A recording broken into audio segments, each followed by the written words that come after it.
Also Frankenstein steht hinter allem. Hallo und herzlich willkommen bei Frankensteins Kaijuverse. Und bei uns kommt es auf die Größe an. Heute gibt es die Review zur neuen Monsterverse-Serie Monarch: Legacy of Monsters. Wir gehen dabei zuerst auf jede Folge einzeln ein und werden danach wie üblich unsere Bewertung abgeben.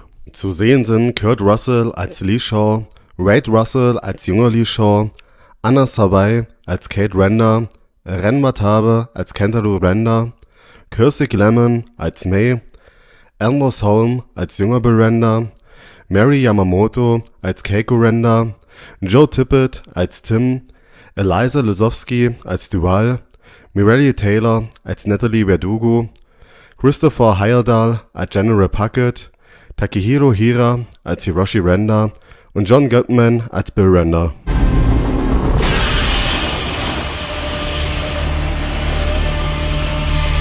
Die erste Folge beginnt 1973 auf Sky Island und wir sehen Bill Render, dem Leiter von Monarch, auf der Flucht vor einer gigantischen Spinne. Als er an einem Cliff in die Enge getrieben wird, wirft er eine Tasche ins Meer, die 40 Jahre später von einem Fischerboot geborgen wird. Dann lernen wir unsere erste Hauptfigur kennen. Kate reist im Jahre 2015, ein Jahr nach Godzillas Auftauchen in der Küstenstadt San Francisco, nach Tokio, um dort nach ihrem totgeglaubten Vater zu suchen. In seiner Wohnung angekommen, begegnet sie der nächsten Hauptfigur Kentaro und seiner Mutter und es stellt sich heraus, dass ihr Vater mehr als eine Familie besitzt. Zusammen finden sie einen versteckten Safe und darin ist die Tasche aus der Anfangsszene enthalten. Um die darin enthaltenen Informationen zu entschlüsseln, wenden sich Kate und Kentaro an dessen alte Flamme May. Diese ist Informatikerin und ist immer noch sauer über die lange Funkstille seitens Kentaro, weswegen sie ihm erst nach einem kurzen Streit hilft. Zusammen finden sie in den Daten eine Karte und Hinweise auf Monarchs verdeckte Operation. Nun springen wir in das Jahr 1957 und wir lernen Lee Shaw kennen, der im Auftrag von Monarch ein Forschungsteam aus Keiko Mira und dem jungen Bill Render bei einer Expedition in Kasachstan begleitet. Die Operation und die Episode enden mit einem Angriff von Kakerlakenmonstern, den Endoswarmern, bei dem Keiko augenscheinlich ums Leben kommt.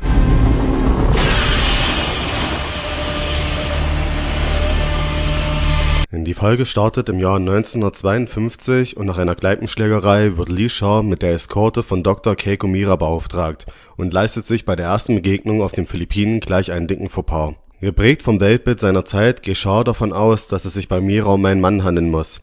Doch auch Keiko hat ihre Vorurteile gegenüber dem Soldaten und mit Humor und Einsicht kommen sich die beiden näher und etablieren rasch ein warmherziges Verhältnis zueinander.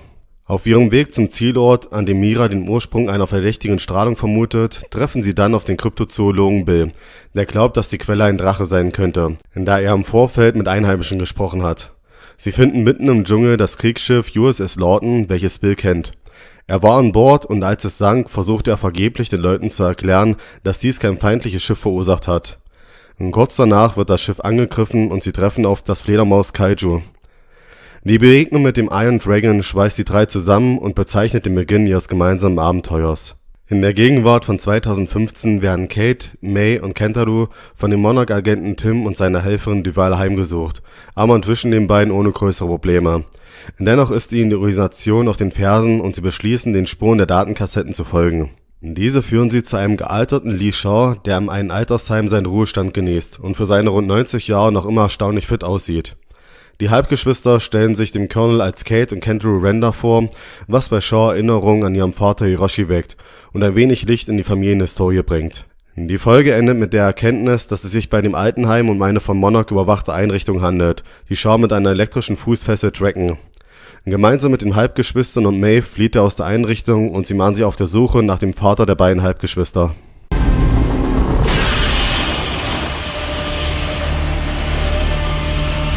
Nach dem Ausbruch aus der Monarch-Einrichtung heften sich die Protagonisten an die Fersen ihres verschollenen Vaters, aber machen dabei erst einen von Shaw angeordneten Zwischenstopp in Südkorea.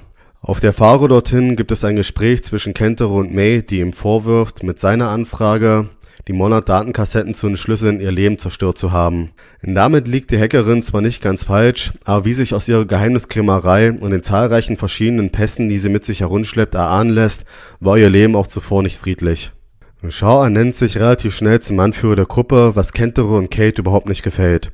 Es bleibt unklar, ob der Veteran tatsächlich nur helfen möchte oder womöglich mehr weiß, als er zugibt und heimlich noch ein weiteres Ziel verfolgt. Angekommen in Südkorea treffen sie sich mit Du-Hu, einem Bekannten von Shaw, und sie fliegen mit ihm nach Alaska. Nach der Notlandung auf einem Gletscher und dem Erscheinen eines neuen Kaiju, dem Frostwalk, welches Du-Ho vereist, geht es 1954 weiter. Nach vielen Bitten an Shaws Vorgesetzte wird ihnen Uran für eine Wasserstoffbombe gewährt. Nach einem kurzen Zeitsprung befinden wir uns auf dem Bikini-Atoll, wo der Casa Bravo-Test stattfindet. Zum ersten Mal treffen die Figuren in den 50ern auf die Kreatur, die später als Godzilla bekannt sein wird. Shaw und seine Kollegen sehen dabei zu, wie das US-Militär die Bombe zündet, um das Monster auszulöschen. Keiko will sie davon abhalten, doch wird von Shaw gestoppt. Die Folge endet mit einem Blick auf den Atompilz.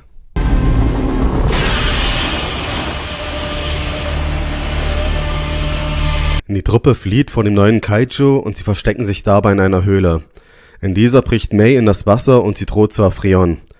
Die Gruppe sucht danach einen Weg, um vom Gletscher herunterzukommen, und Kentaro erinnert sich an eine Art Forschungsstation, welche er vom Flugzeug aus beobachten konnte.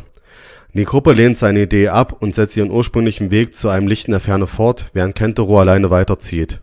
Nun kommt es zu mehreren Rückblenden und man sieht, wie sich May und Kentaro kennengelernt haben. Kentaro ist Künstler, doch empfindet Abscheu gegen die Galerien Tokios. Als er May trifft, schwänzt er seine eigene Ausstellung und verbringt den Abend lieber mit ihr. Immer wieder wird dabei zwischen den Szenen in Alaska und den Szenen der Vergangenheit hin und her geschalten. Während Kentaro die Forschungsbasis findet, ist die Gruppe wieder am Anfang gelandet. Es wird ein Feuer entfacht, um May zu wärmen, doch kurz darauf taucht wieder das Kaiju auf. Es ernährt sich scheinbar von Wärme und wird daher von dem Feuer angezogen. Kurz darauf werden sie von dem Helikopter gerettet, den Kentaro angefordert hat. Die Folge endet in den Fängen von Monarch, während sich ein Loch im Gletscher öffnet, aus dem Licht heraustritt.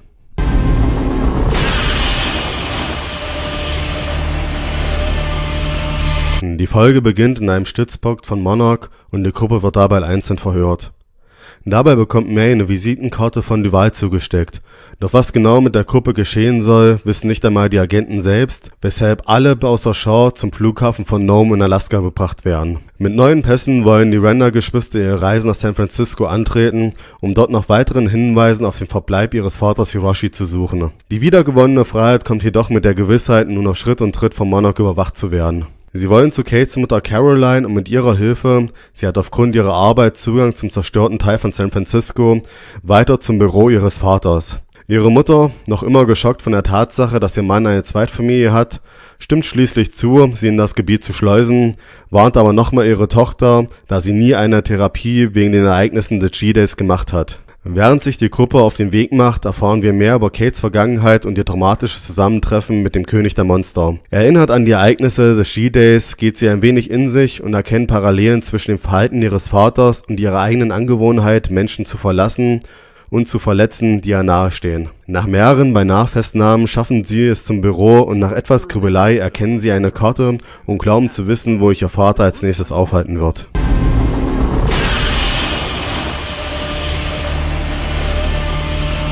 Folge 6 springt wieder zwischen den Zeitlinien hin und her. Sie beginnt mit einem Militärbankett im Jahre 1955, bei dem Shaw versucht, Finanzierung für das Monarch-Projekt aufzutreiben. Dabei wird er begleitet von Keiko Miura, in die als Japanerin recht skeptisch von den amerikanischen Militärs beäugt wird. In einem ruhigen Moment sprechen die beiden über ihre Arbeit und die Zukunft von Monarch, wobei es Shaw unmissverständlich klar macht, dass er nicht nur vor dem fachlichen Know-how Miuras größten Respekt hat, sondern auch von ihrer Persönlichkeit äußerst eingenommen ist. Dies führt auch später dazu, dass Shaw ein Bankett ausfallen lässt und lieber Keiko und Bill hinterherreist, die sich mit jemandem treffen, der ein Telefon für Kaiju entwickelt hat. Von diesem angelockt zeigt sich Godzilla erneut, doch verschwindet sofort wieder. Aufgrund von Shaws Fernbleiben wird die Leitung von Monarch anderweitig vergeben und sie verlieren in der Vergangenheit zunehmend die Kontrolle über die Handlung von Monarch. In der Gegenwart reißt Shaw diese wieder an sich. Unterstützt von der Agentin Duval, die durch Mays Verrat auf die Handlung und den Aufenthaltsort von Kate und Kentaro aufmerksam gemacht wurde, holt er die Gruppe in San Francisco ein. Gemeinsam mit einigen anderen Monarch-Abtrünnigen brechen sie in die Sahara auf. Und dort ist der voraussichtliche Aufenthaltsort des vermissten Vaters Hiroshi, und nachdem sie ihn in der Ferne sahen, stoßen sie erneut auf Godzilla, der aus dem Boden hervorkommt und dabei den Helikopter mit Tim und seinem Team zum Absturz bringt.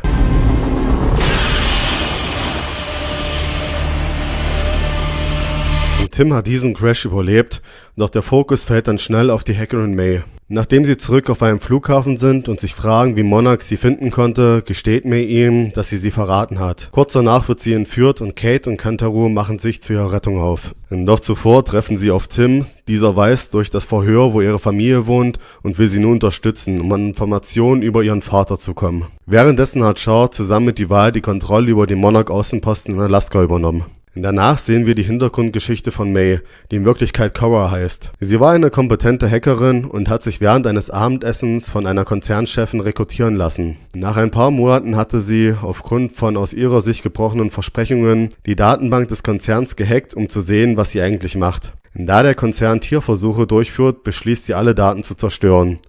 Dies ist der Grund, weshalb sie verfolgt wurde und in Japan untergetaucht ist. Und nun sitzt sie zusammen mit ihrer ehemaligen Chefin in einem Büro und soll sich dort rechtfertigen. Danach bekommt sie ein Angebot. Wenn sie Daten über Godzilla sammelt, dann würde man es bei einer Anzeige belassen. Währenddessen wird durch Tim der Godzilla-Notservice aktiviert und in der Stadt bricht Panik aus. Dadurch gelangen sie in das Konzerngebäude und finden May und ihre Chefin, die sie gehen lässt. Wie sich herausstellt, gehört der Konzern zu Apex. Zum Ende der Folge schließt Shaw mit den übergelaufenen Monarch-Agenten das Loch aus Folge 4 per Sprengung.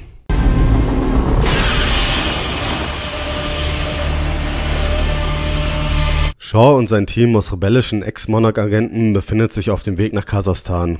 Sein Ziel ist der Ort, an dem er und Bill Randa vor knapp 70 Jahren hilflos zusehen mussten, wie ihre geliebte Kollegin Keiko in ihren vermeintlichen Tod stürzt. Kate, Kentaro, May und die verbleibenden Monarch-Loyalisten, unter anderem Joe Tippett und Brad Taylor, sind ihm dabei dicht auf den Fersen.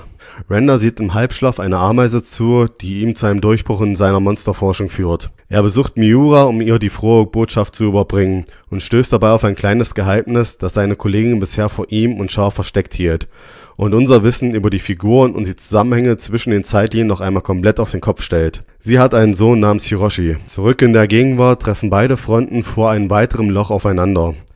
Kate geht mit Shaw mit und erfährt von ihm mehr über das, was er tut und warum er es tut. Die darauf folgende Sprengung geht aufgrund eines auftauchenden Kaiju schief und May, Kate und Shaw fallen in das Loch hinein.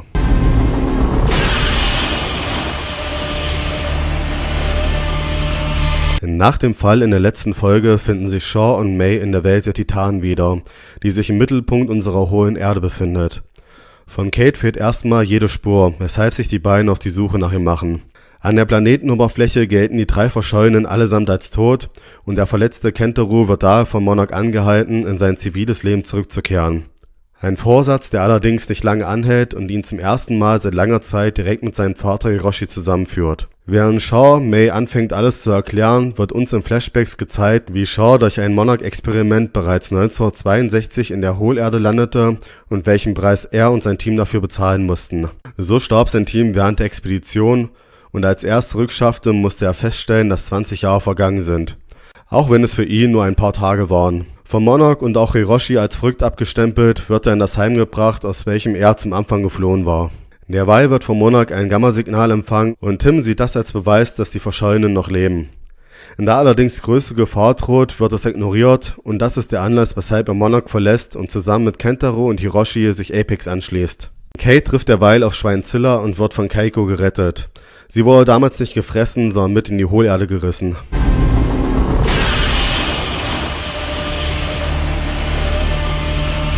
Keiko nimmt Kate erstmal mit in ihr Lager, da sie glaubt, dass Kate Teil einer Rettungsmission ist. Auf dem Weg dorthin treffen sie zuerst auf May und dann auf Shaw, der sich zuerst versteckt, um den Schock für Keiko gering zu halten. Schließlich ist sie seit Jahrzehnten verschwunden und gilt als tot. Durch sein Auftreten wird Keiko dann bewusst, dass es wahr sein muss. Schließlich gibt sich auch Kate als ihre Enkelin zu erkennen. In Keikos Lager sehen wir dann das Kaiju-Telefon, mit dem Keiko das Gamma-Signal gesendet hat, und Shaw will auf die gleiche Weise fliehen, wie er es damals geschafft hat. Sie bauen das Gerät um und bringen es zu der Kapsel, mit der Shaw 1962 in die Hohlerde kam. Durch das Gerät wird zuerst der Iron Dragon und dann Godzilla angelockt. Nachdem Keiko zuerst noch überredet werden musste, wieder mit an die Erdoberfläche zu kommen, so ist es Shaw, der aufgrund einer technischen Panne aussteigt und zurückbleibt. Die 3 Frauen kommen auf einem Testgelände von Apex an und nachdem Keiko auf ihren Sohn Hiroshi und ihren Enkel Kentaro traf, wird ein Notsignal ausgelöst und alle rennen in einen Bunker, denn King Kong taucht auf.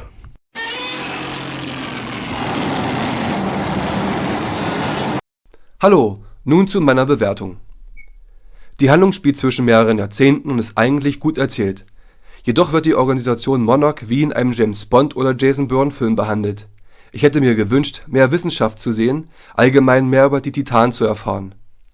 Es wird auch auf andere Ereignisse im Monsterverse eingegangen, so zum Beispiel der Atombomben-Test von 1954. Dieser wird auch im Comic Godzilla das Erwachen erwähnt. Auch die Ereignisse von Skull Island werden berücksichtigt. 5 Gs.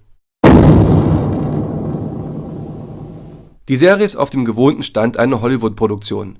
In vielen Einstellungen wirkt das CGI allerdings nicht gut. Man kann sich im Prinzip nicht beschweren, aber die Effekte in den Filmen des Monsterverse sind deutlich kraftvoller. 8 Gs. Die Musik der Serie ist leider sehr schwach. Sie hat weder Wiedererkennungswert und ist typisch für heutige Produktionen. Man hört etwas im Hintergrund, nimmt sie wahr, aber mitreißen kann sie nicht. Die Musik war immer ein Höhepunkt im Keijo Eiga, gerade bei Godzilla-Produktionen. Bei vielen Neuinterpretationen von Genres wie Star Wars und James Bond orientiert man sich häufig an die Originale und mixt es gekonnt mit neuen Stücken. Hier wird das total vernachlässigt. 2 Gs. Die Serie heißt zwar Monarch und dreht sich überwiegend um die Organisation, aber es ist immer noch eine Serie, die in einem Universum spielt, in dem Godzilla und andere Titanen vorkommen. Die Kämpfe sind leider viel zu kurz und viel zu selten. 3 Gs. Die Serie hat einen guten Start und mixt schön die Ereignisse von 2014. Leider wird dann die Suche nach dem Vater von den Hauptprotagonisten immer mehr langatmiger. Die Szenen in der Vergangenheit sind das Highlight der Serie. Kurt Russell und sein Sohn Wade legen eine gute Leistung hin und es macht Spaß, sie zu verfolgen. 5 Gs. Insgesamt komme ich auf 23 von 50 Gs. Die Handlung unterteile ich in 2 Teile, und zwar in die Flashbacks und in die Gegenwart. Die Entstehung bzw. Geschichte von Monarch wird nur in den Flashbacks erzählt, und dies teilweise sehr spannend. Die Figuren sind gut erzählt und man spürt die Freundschaft und die Zielstrebigkeit der einzelnen Personen. Vor allem Shaw legt dabei eine starke Entwicklung hin. In der Gegenwart verhält sich Monarch wie die NSA und der gesamte Ablauf ist mit einem schlechten Thriller gleichzusetzen, in dem vor allem die jungen Figuren mehr als unsympathisch sind. Einzig der gealterte Shaw durchbricht diese von Klischees und nicht nachvollziehbaren Handlungen gebaute Mauer in einigen Szenen. Und damit komme ich bei der Handlung insgesamt auf 4 Gs, da der Gegenwartsanteil viel größer ist. Für eine Fernsehshow sind die Special Effects über weite Teile in Ordnung. Die Modelle der Kaiju sind gut gelungen und im Allgemeinen ist dies die größte Stärke der Serie. 8 Gs. Der einzige Kampf zwischen Kaiju erfolgt zum Ende der Serie zwischen Godzilla und dem Iron Dragon, der auch nur 1 Minute andauert. Ansonsten sind die Menschen nur auf der Flucht und die Konflikte zwischen den Menschen sind meistens belanglos. 3 Gs. Für eine Serie ist die Musik auf einem anständigen Level, doch auch hier sind wieder viele klischeehafte Musikstücke eingebaut. 5 Gs. Wie schon erwähnt, soll vor allem in der Gegenwart Spannung aufgebaut werden, doch dies gelingt eigentlich nie. Insgesamt ist auch die Plot Armor auf einem Niveau, welches ich seit langem nicht mehr erlebt habe. Als zum Beispiel Kentaro in Alaska alleine auf der Suche nach dem Stützpunkt ist, hat wohl niemand gedacht, dass er diesen nicht finden wird oder erfrieren wird. Spätestens nachdem May den Angriff des Frostwalk mit ihrer Laptoptasche abgewehrt hat, war wohl jedem klar, dass alle Hauptfiguren unsterblich sind. Auch in den Flashbacks wird immer wieder bei spannenden Szenen weggeschalten. 2 Gs. Und damit komme ich insgesamt auf 22 Gs. Zusammen mit Sven seinen 23 Gs kommen wir insgesamt auf 22,5 Gs. Wie ihr bereits mitbekommen habt, sind wir beide von der Serie enttäuscht.